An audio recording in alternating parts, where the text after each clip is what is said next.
Bienvenidos a nuestro podcast, donde conocerán la historia en la radio en Colombia. Si hablamos de las tecnologías de comunicación, podemos encontrar muchas a lo largo de la historia, donde sus inicios se dieron con el sistema de telegrafía óptica, que eran unos muros altos y en ellas se instalaban antenas, las cuales se encargaban de proyectar los mensajes por medio de controles que repetían esa información. Durante la historia se puede evidenciar la evolución constante de estas tecnologías, modernizando por supuesto tanto su estructura física como el contenido reproducido en ellas. Pero una que desde su época anterior logró conquistar la atención de personas que fueron por supuesto la radio. Ahora, casi 100 años de existencia y lleva desde entonces información a las ciudades las 24 horas del día. Desde la década de 1920 comenzó su expansión en el mundo en 1929, cuando el presidente Miguel Abadia Méndez inauguró la primera estación de radio en el país llamada HJN, estación del Estadio y regida por el Ministerio de Educación. En ese mismo año nace la primera emisora privada, La Voz de Barranquilla, con contenido musical, deportivo, político y cultural. En 1931 surge la HKF, primera estación comercial, a la cual le siguieron otras como Radio Santa Fe, La Voz de la Víctor, La Voz de Bogotá, Radio Nueva Granada, Ecos de Occidente, La Voz de Manizales, entre otras, estaciones a las que se les impuso la reglamentación que había de controlarlas. Aquí y en todas partes, Radio Santa Fe, 1070 y 4965 kilociclos, en Bogotá, Colombia.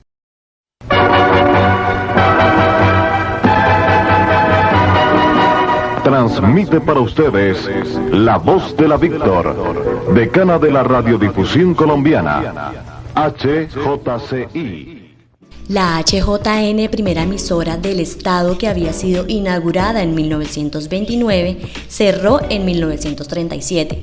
Pero 3 años después, el 1 de febrero de 1940, se creó la Radiodifusora Nacional de Colombia bajo el gobierno de Eduardo Santos Montejo.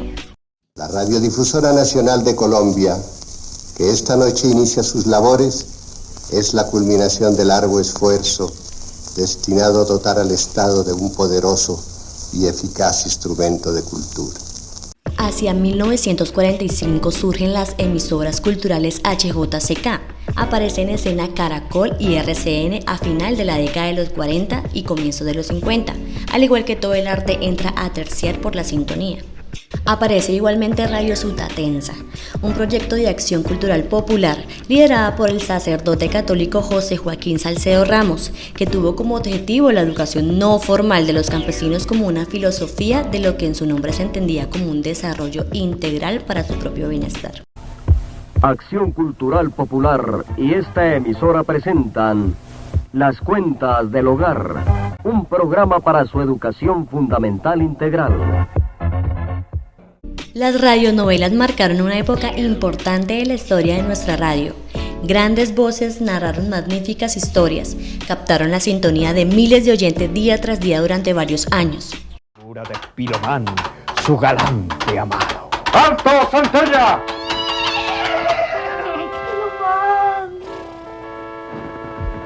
El sistema radial es utilizado como medio de radiodifusión en el cual se puede apreciar ondas humanas con contenido musical, informativo y de entretenimiento. Aparte de la música, es un medio que llega a ser parte importante de los hogares colombianos a nivel mundial. En Colombia existen alrededor de 1.596 emisoras radiales registradas por el Ministerio de Tecnologías de la Información y de la Comunicación, MINTIC. Y su misión principal, como se habla anteriormente, es llegar a cada rincón de los hogares llevando una gran variedad de contenido informativo, educativo y de entretenimiento por medio de ondas sonoras. La radio en Colombia ha sido testigo de grandes cambios políticos y sociales, grandes gestas deportivas, destrezas naturales y un sinnúmero de situaciones que han marcado la historia de nuestro país. El servicio de radiodifusión en Colombia se encuentra reglamentado a través de la Resolución 415 del 2010 del Ministerio de las Tecnologías y Comunicaciones, que establecen el agrupamiento de emisoras en 3 tipos de estaciones, de acuerdo con las características del servicio. 1. La comercial, estación radial con fines de lucro. 2. Interés público, emisora de Radio Pública Nacional de Colombia. Y 3. La comunitaria, cuya finalidad en el encuentro entre las diferentes entidades sociales y expresiones culturales de nuestra comunidad determinadas. Establece los principios fundamentales dentro de los cuales se encuentra el artículo 20, por el cual se garantiza a toda persona la libertad de expresión y difundir pensamientos y opiniones, la de informar y recibir información veraz e imparcial y la de fundar medios de comunicación masivo. Estos son libres y tienen responsabilidad social. Se garantiza el derecho a la rectificación en condiciones de equidad y no habrá censura. A su vez, el artículo 75 establece que el espectro electromagnético es un bien público, inalienable, imprescriptible, sujeto a la gestión y el control del Estado. Se garantiza la igualdad de oportunidades en el acceso a su uso en el término que fije la ley. Para garantizar el pluralismo informativo y la competencia, el Estado intervendrá por el mandato de la ley para evitar las prácticas monopolísticas en el uso del espectro electromagnético.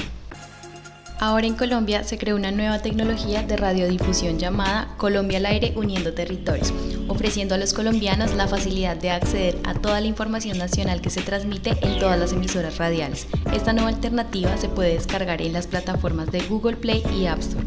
En el nuevo milenio y con la llegada de las nuevas tecnologías, la radio ha ido evolucionando. Los oyentes han dejado de ser actores pasivos para convertirse en protagonistas trascendentales de la radio actual. A continuación, le realizamos una entrevista al profesor Ever Zabaleta, comunicador social y periodista. Bueno, profesor Zabaleta, para usted, ¿cuáles hechos han marcado la historia de la radio en Colombia? Hay hechos que marcaron la historia de la radio en Colombia. 1, la llegada a través de Puerto Colombia en Barranquilla. 2, el asesinato de Ojelese Gaitán, que su transmisión hizo que hubiese violencia en todo el país.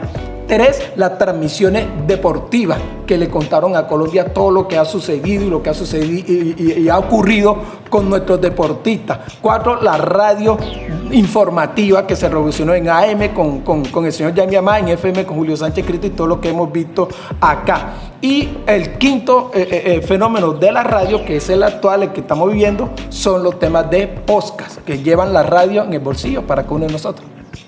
Bueno, profe, y con respecto a eso, ¿cuál ha sido su trayectoria laboral en la radio?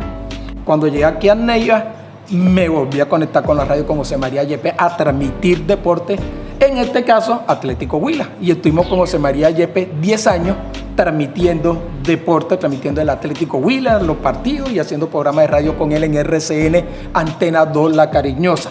Luego, por diversas razones, terminamos ese vínculo con él y entramos a HJWK.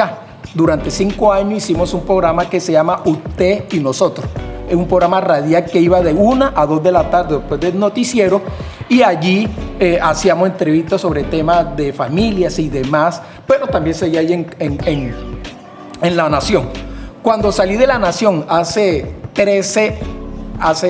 2012 salí, hace 10 años, hace 11 años cuando salí de La Nación, terminé mi contrato con La Nación, después de 15 años de estar en el periódico, fui contratado por el diario Huila. Y el diario Huila montó lo que se llamó en su momento DH Radio, la primera emisora virtual del Huila. Y junto con John Freddy Figueroa montamos DH Radio, la primera emisora virtual que tuvo el departamento. Todavía la tiene y todavía funciona el diario del Huila, pero ya no con todas las características de antes. Y ahí estuvimos alrededor de 3 años, montamos toda la estructura con noticiero, con música y demás. En ese periodo fue cuando me llamaron a empezar a trabajar con Uniminuto. A Uniminuto llegó Hernán Rojas. Con Hernán Rojas había trabajado en RCN, porque Hernán Rojas era la voz comercial y era el partner de José María Yepes en las transmisiones y en los partidos y en los programas deportivos. Cuando Hernán Rojas está aquí en Uniminuto, me llama a mí a trabajar acá como docente, obviamente, pero Hernán Rojas lo llaman para montar Uniminuto Radio Neiva. Cuando yo llego acá a Uniminuto, veo que Hernán está acá, que está montando la radio, pues yo digo, alzo la mano y digo, póngame también en ese proyecto. Y con Hernán Rojas montamos Uniminuto Radio Neiva. una emisora virtual que tuvo por cerca de 5 años. Desafortunadamente los últimos 4 años se cerró a raíz de la pandemia y de que pues también falleció. El año pasado, 2022, se ha tratado, ya presentamos el proyecto desde el año pasado a Bogotá. El padre Jaime Salcedo, nuestro actual rector, ya nos dio el aval. Aquí en la sede Claretiano están todos los equipos de cómo funcionaba Uniminuto Radio Neiva. Estamos esperando que nos den todo el aval para volverla a tener al aire. Entonces esa ha sido mi experiencia radial. Bueno, y con esta entrevista finalizamos nuestro podcast. Muchas gracias.